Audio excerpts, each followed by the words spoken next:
Bonsoir les amis, bonsoir les amis, nous voici ici réunis ce soir pour l'arrivée du chapitre 813, et donc... Quoi? C'est un déguisement de ton tata. Si. Attendez, j'ai regardé, si. Attendez, celle, la petite là qui dit des oraux dans Dressrosa, habillée en bleu. Eh oui. Oui, j'avais pas d'idée. J'avais pas d'idée, de toute façon il n'y a pas de ton tata dans le chapitre, donc ça fait aucun sens. Mais, il n'empêche que... Ah oui, alors aussi, je fais ma review super tard. Qu'est-ce que vous voulez, hein? Voilà, pas d'excuses. Donc, allez, on y va, on perd pas de temps. Allez, je vais essayer de pas faire trop, là, cette fois-ci. Donc, review du chapitre 813, un chapitre qui d'abord, je vais donner mon avis global, m'a vraiment beaucoup plu parce que là c'est, encore une fois, la confirmation que Sanji va avoir un développement bien plus important que ce qu'il n'a eu jusqu'à présent. Et non seulement, alors bon, c'est aussi la promesse qu'il va s'en aller un certain temps, moi je pense que on va pas le voir durant au moins un arc encore, hein. Je pense que peut-être on aura des petits indices de ce qui lui est arrivé, mais rien de très clair. D'autant plus qu'il y a beaucoup de secrets qui sont lancés un petit peu, des mystères qui sont lancés dans ce chapitre, et dont on ne sait pas grand chose. Au final, c'est juste des questions et peu de réponses. Mais avec des questions, on avance quand même, oui. Donc déjà un petit truc dans la page de couverture, il y avait quelque chose avec marqué 5 millions, en fait on m'a dit dans les commentaires, c'était l'homme aux 500 millions, c'est évidemment un Crocus pense à Luffy, et voilà, puis par rapport au rapport avec la relation entre la Boone et Luffy, bon ça fait plus de sens. Ensuite donc, passons directement aux choses importantes, les Vinsmoke. Alors bon, on en apprend un tout petit peu plus sur les Vinsmoke dans ce chapitre, mais encore une fois, pas énormément non plus, pas beaucoup. Bon, on apprend que Sanji, effectivement, on n'apprend rien puisqu'on le savait déjà, mais il vient de North Blue. Mais ce qu'on apprend davantage, c'est plutôt le fait que ce soit une information bizarre, que ce soit une information étrange, chose auquel je ne m'étais absolument jamais arrêté. Je trouvais que ça donnait un petit côté un petit peu original à Sanji. D'ailleurs, un truc comme ça que je balance, North Blue, je trouve que c'est la mer la plus cool parce qu'il y a quand même des personnages qui vivent. Je crois que Trafalgar Law vient de North Blue, Diaz Drake vient de North Blue, qui d'autre vient de North Blue? Est-ce que Killer vient de South Blue? Qui d'autre vient de North Blue? Enfin Sanji du coup, donc c'est vraiment une mer avec plein de mecs cool. Peu importe. Donc les Vinsmoke sont une famille dont on connaît, enfin on sait qu'il y a 3 frères, donc, dont Sanji. Donc Sanji a 2 frères, et forcément un parent. Bon, on peut imaginer qu'il est encore vivant, parce que c'est peut-être pas un parent, cela dit, hein. Peut-être que ses 2 parents sont morts, mais souvent la théorie c'est que c'est son père, et que, du coup que sa mère est décédée, et que c'était une des causes de sa séparation avec ses parents. Avec sa famille. Mais donc on peut imaginer voilà, qu'il y a un père qui a orchestré un petit peu tout ça, le Only Alive, bon j'y reviendrai à la fin de la vidéo. Quelque chose aussi à noter, c'est que Brook connaît l'île, connaît les Vinsmoke, pardon. Ça c'est très intéressant. Il dit pas très clairement, c'est une chose qu'il faut repérer, je l'ai pas vraiment relevé dans la réaction, mais il faut repérer ça. Brook il vient de West Blue, hein, d'accord? Donc bon, c'est pas forcément un mec qui aurait vécu sous les Vinsmoke, c'est-à-dire qu'il aurait pas travaillé. C'est vrai que de fait, Brook c'est le plus vieux des Mugiwara. Donc de ce fait-là, il a une importance vraiment cruciale au sein de l'équipage. Rappelez-vous par exemple, quand il était à Shabondi, il imaginait, quand on lui parle de Gold Roger, pour lui c'était encore un rookie à l'époque. Les pirates de Rumbar n'ont pas vécu dans la même époque que tous les autres pirates, tous les autres Mugiwara. Donc c'est super intéressant de voir ça. Vous vous rendez compte, c'est quand même un mec qui est pré-Roger, c'est fou. Donc, et le gars connaît les Vinsmoke. Donc les Vinsmoke c'est une organisation qui date, hein, forcément. Et du coup, ça doit être quelque chose qui peut nous dire que soit c'est une famille de nobles très implantée, très incrustée dans un royaume de North Blue, soit, et ça c'est une théorie qui est probable, qui d'ailleurs n'est pas de moi, hein, je l'ai vu partout sur le net, notamment sur la chaîne One Piece Belgium, que Sanji serait les Vinsmoke seraient une famille mafieuse. C'est vrai qu'on entre un petit peu à peu dans le thème de la mafia, avec donc Capone, mais aussi Big Mom, hein, la Mama, c'est vraiment quelque chose de typiquement italien, typiquement, voilà, exemple des rapports illustrés dans la mafia, tout ça, bon. Donc, il y a une espèce d'atmosphère un peu du parrain là, qui est en train de se construire, et ce serait pas vraiment étonnant que les Vinsmoke soient une grande famille de la mafia. C'est vrai que ça marche comme ça, souvent les mafias, c'est des familles, c'est des réseaux, c'est des c'est des structures familiales. Et donc du coup, de ce fait-là, on peut très bien imaginer que Brooke connaissait les Vinsmoke. Mais en l'occurrence, qu'est-ce qu'était Brooke avant? Avant, Brooke, c'était un garde, c'était pas du tout un pirate. Alors peut-être qu'il les a connus pendant qu'il était pirate, ce qui fait qu'il aurait peut-être pu connaître une famille qui fait partie du monde souterrain de la pègre. Mais avant, Brooke, il était garde dans un royaume dans West Blue. Alors bon, au départ, on peut se dire ça n'a aucun sens. Mais quand tu es garde, le seul problème que j'ai avec ça, c'est qu'il est pas North Blue. Donc bon, mais entre North Blue et West Blue, il n'y a que Calm Belt. Il n'y a que Calm Belt, il n'y a pas Red Line. Donc bon, on peut imaginer qu'il a pu connaître les Vinsmoke. Mais encore faut-il quand même qu'il ait entendu parler. Donc c'est-à-dire que les Vinsmoke ont une réputation. Hein. Si ça traverse le Calm Belt, si ça va dans toutes les mers, bon. Les Vinsmoke, une autre théorie qu'il y a à eux, c'est qu'ils seraient à l'origine de la production du liquor métal, ou je sais plus comment ça s'appelle, le liquoré, ou je sais plus quoi, le métal dont parlait Dragon. Alors effectivement, c'est possible quand on imagine leur nom, vin, wine, bon, on peut imaginer un rapport à l'alcool, bon, est-ce qu'ils sont les dirigeants d'une espèce d'industrie un peu souterraine, industrie un peu marché noir, avec effectivement une production de métal, de métal liquide, c'est un peu bizarre, mais de métal alcoolisé, voilà.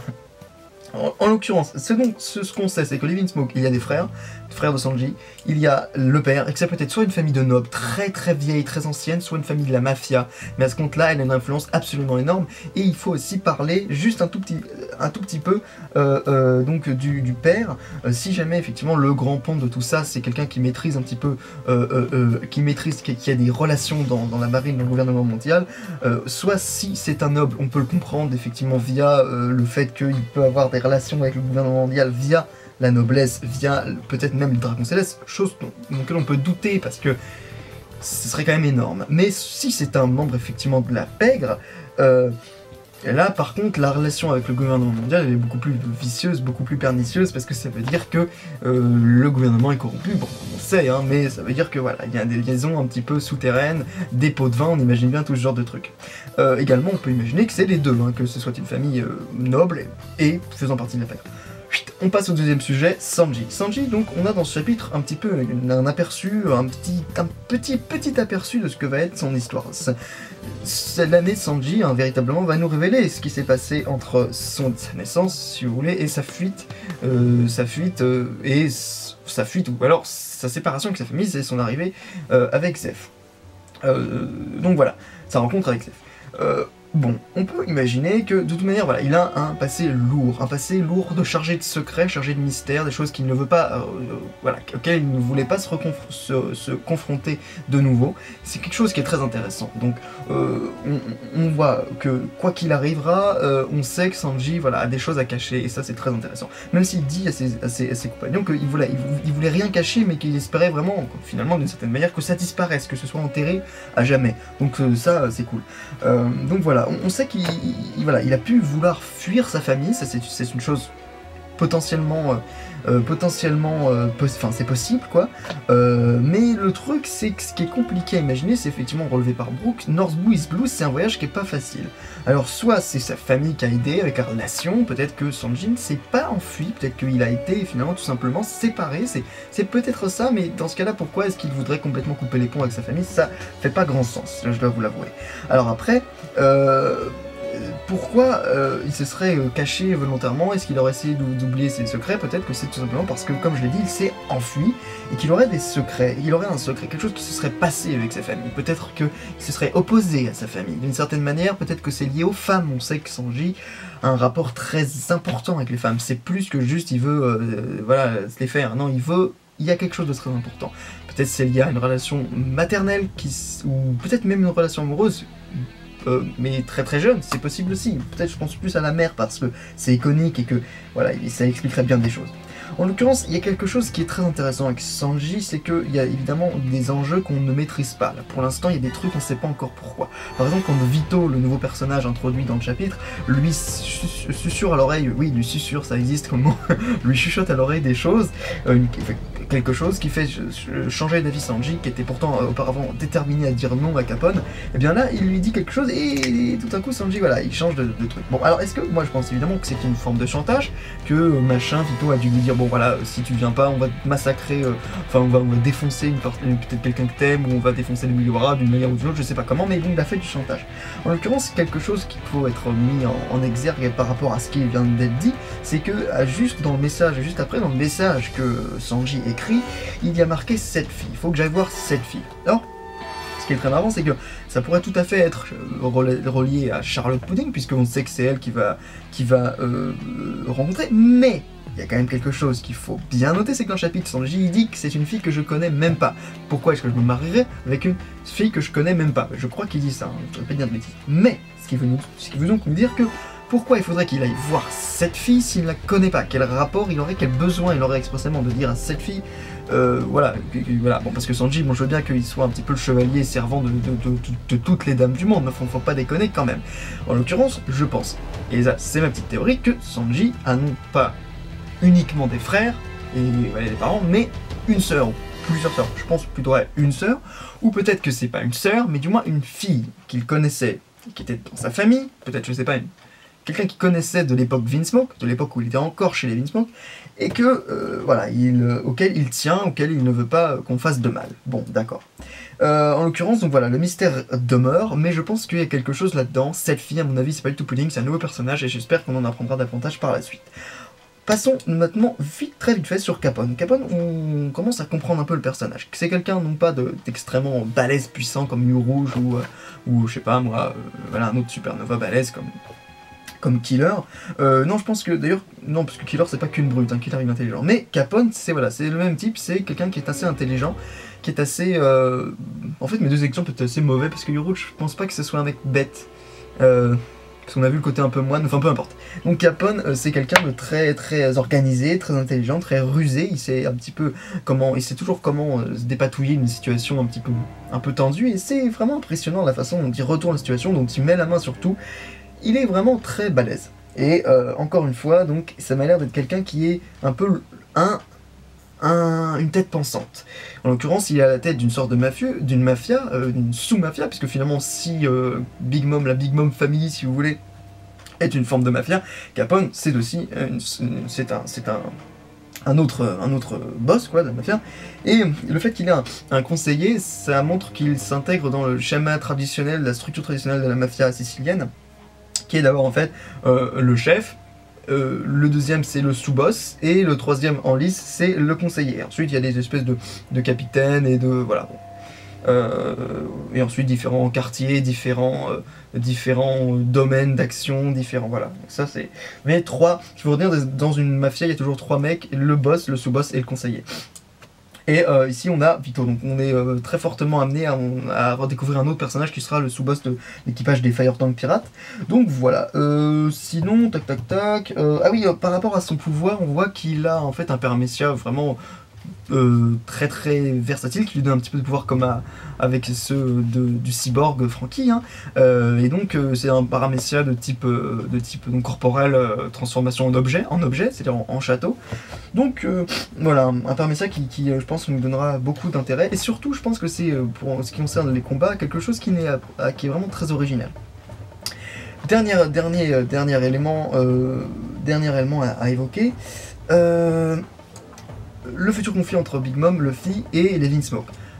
On peut effectivement d'abord imaginer un arc de sauvetage qui va se produire peut-être dans 2 arcs après Zou, parce que je vous rappelle que s'il y a vraiment un parallèle entre Zou et Skypiea, on aura donc Zou, Skypiea, et puis ensuite il nous faudra un arc parallèle Water 7, et voilà, un arc type Water 7, et un arc ensuite de sauvetage. Je vous rappelle que c'est vraiment un thème récurrent dans One Piece, les arcs de sauvetage. On en a principalement 3, donc Robin, Ice, donc Marineford, et le dernier, ce serait potentiellement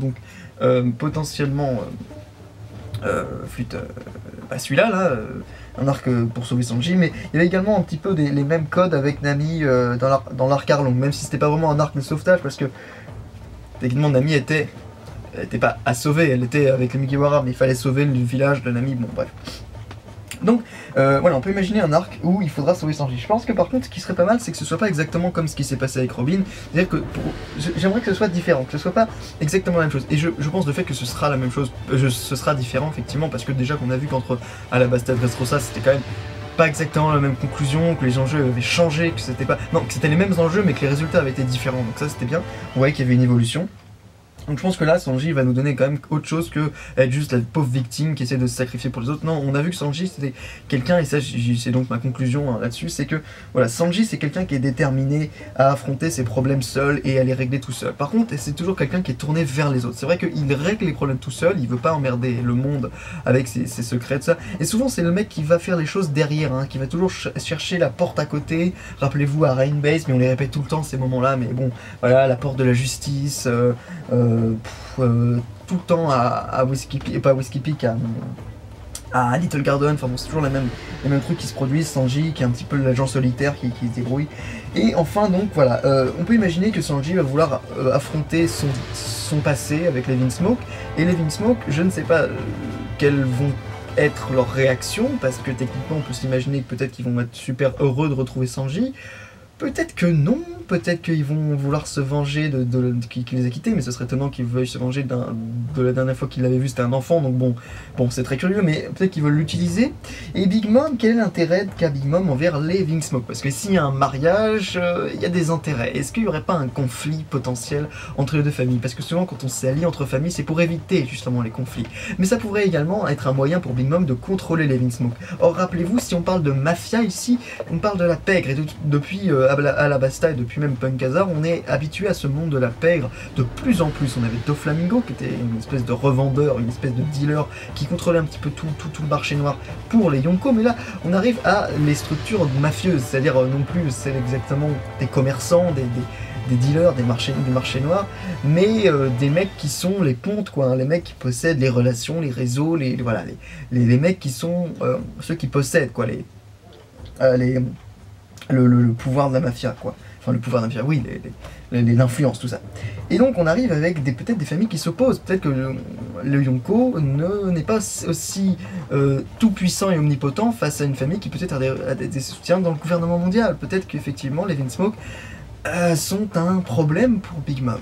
Donc voilà, en l'occurrence Sanji, c'est quelqu'un qui est très déterminé à régler ses problèmes, mais également à ce que Luffy devienne le roi des pirates. Il le dit exactement de la même manière que Zoro l'avait dit face à Kuma dans l'arc Thriller Bark.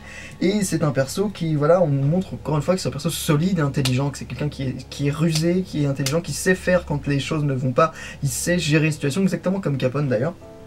Et que, voilà, encore une fois, je pense que la meilleure confrontation qu'on va avoir, c'est entre son père et lui-même, et ou son père ou sa mère d'ailleurs, le chef Vinsmoke, celui qui a la tête des Vinsmoke. Et je pense que c'est lui qui maintient un petit peu toutes les ficelles depuis le début, c'est lui qui a mis le nez au live, c'est lui qui a peut-être arrangé le mariage avec Big Mom, on ne sait pas. Certains disent que Big Mom, elle, c'est elle qui a arrangé le mariage, et donc ça ferait du sens, parce que c'est effectivement machin qui invite Sanji et tout ça.